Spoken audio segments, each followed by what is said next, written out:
ولقد أنزلنا إليك آيات بينات وما يكفر بها إلا الفاسقون. Baik, bismillah, kita akan coba perhatikan dan kita akan uraikan hukum tajwid pada ayat ini. Kita lihat teman-teman pada lafal walaqad anzalna. Pada lafal huruf dal yang dia berharakat sukun, ini wajib kita pantulkan. Kenapa? Karena dal memiliki salah satu sifat yang kita namakan dengan bacaan qalqalah. Qalqalah berasal dari kata qalqala yuqalqilu qalqalatan yang artinya ittirab, memantul getaran. Nah, di dalam memantulkannya itu pun jangan sampai menambahkan hamzah. Contoh, walaqad itu malah menambahkan hamzah. Nah, kesalahan yang terjadi dalam membaca qalqalah salah satunya tadi yaitu menambahkan hamzah. Yang kedua yaitu tidak memantulkan bacaan qalqalah ini. Nah, ini yang banyak terjadi. Walaqad anzalna. Sering terjadi yaitu di antara kita pembaca Al-Qur'an itu yang tidak memantulkan huruf-huruf qalqalah. Nah, huruf qalqalah tersendiri ini ada berapa? Ada 5 ya teman-teman. Salah satunya dal, ada ba, jim, dal, to, dan qaf. Maka ketika memantulkannya ini mengalir saja. Walaqad ya, walaqad anzalna samarkan suara nunnya kepada huruf zai karena di sini ada bacaan ikhfa.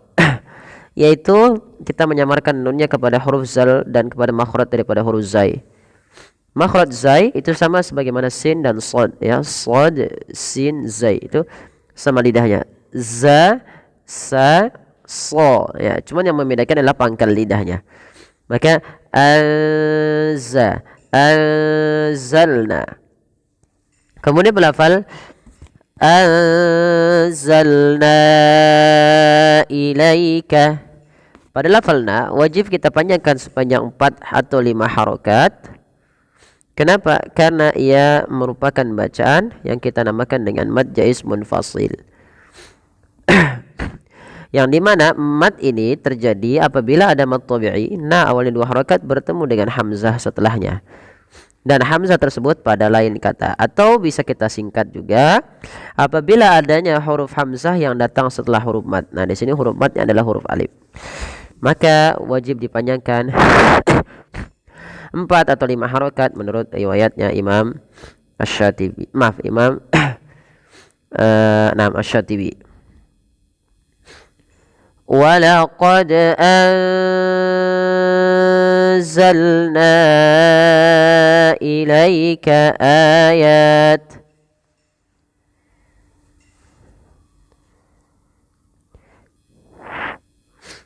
Di sini kemudian berlafal ayatin. Berlafal a yaitu ada bacaan mad badal berupa adanya hamzah yang bertemu dengan huruf alif, atau kita kenal dengan mad badal terjadi apabila adanya hamzah bertemu dengan huruf mad alif, waw, dan ya. Ketika ada 3 kondisi ini maka dinamakan dengan mad badal.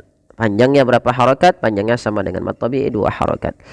Kemudian berlafal ayatim ba. Ini lupa sedikit kami menambahkan di sini sebenarnya ada bacaan yang kita namakan dengan bacaan iklab. Iklab berasal dari kata aqlaba, yuqlibu iklaban. Berasal dari kata juga qalbun ya, membalikkan. Maka di sini kita membalikkan bunyi suara nun kepada huruf mim. Awalnya ayatin, karena ada bertemu dengan ba diganti dengan mim suara nunnya. Maka ayatim tim. Kemudian bayyinat, tekan dia-nya karena ya tasydid, bayyinat. Kemudian berhafal nat. Ini kalau kita lanjutkan, kita jadikan mad tabi'i. Tapi ketika dia sukun, ketika dia kita berhentikan jadi mad arid disukun karena dia kita wakafkan dan taknya dimatikan kalau kita berhenti ya. Maka bayinat, nah, tanya dimatikan. Nah, ini kita namakan dengan mad arid disukun. Tapi kalau kita lanjutkan bayinatin wa ma yakfuru biha, masukkan tanwin yang di sini pada hafal tin ketemu waw karena dia ada bacaan idgham bi gunnah.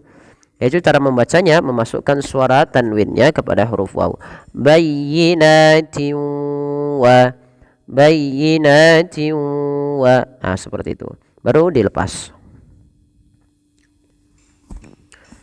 Kemudian teman-teman pada lafal wa ma yakfuru biha, wa ma mad tabi'i fathah bertemu alif, yakfuru biha pada lafal kaf. Di sini kaf memiliki dua sifat. Yang pertama, kaf banyak beberapa sifat, salah satunya sifat yang harus kita pahami adalah sifat syiddahnya. Yang kedua sifat hamasnya. Syiddah itu artinya tertahannya suara ak. Nah, berhenti kan kayak tertahan suara ak. Baru yang kedua ada hamasnya ak. Maka wa ma yakfuru biha. Nah, jangan dipantulkan kafnya. Bukan wa ma yakfuru biha, wa ma yakfuru. Nah, ini jadi huruf kaf nanti memantul. Kenapa? Karena kaf tidak boleh mantul. Wa ma yakfuru biha. Nah, seperti itu. Kemudian berlafal biha illal fasiqun.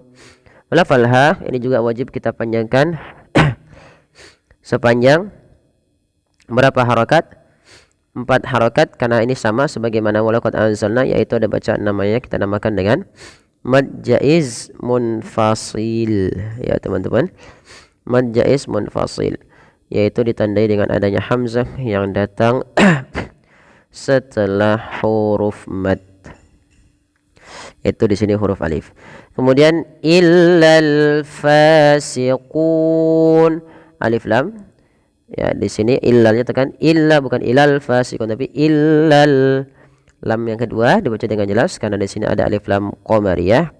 Itu alif lam yang ditulis dan dibaca dengan jelas. Fa mad tabi'i 2 harakat, siqun mad arid disukun, yaitu mad yang terjadi di akhir bacaan kita ketika waqaf, yang dimana adanya sukun arid, yaitu pada lafal nun yang dimatikan menjadi sukun. Sebelumnya ada huruf mad. Nah, pada lafal ini kita boleh memanjangkan 2 harakat, boleh 4 harakat, dan boleh pula 6 harakat. Tapi kita ngambil yang tengah-tengah, yang 4 harakat saja ya teman-teman. Baik, kita coba ulang lagi. وَلَقَدْ أَنزَلْنَا إِلَيْكَ آيَاتٍ بَيِّنَاتٍ وَمَا يَكْفُرُ بِهَا إِلَّا الْفَاسِقُونَ. Sadaqallahul azim. Ya, alhamdulillah kita telah menyelesaikan uraian tajwid kita. Semoga ini bermanfaat bagi teman-teman sekalian. Terima kasih, jazakumullahu khairan. Mohon dukungannya untuk like, share, dan subscribe. Terima kasih, jazakumullahu khairan.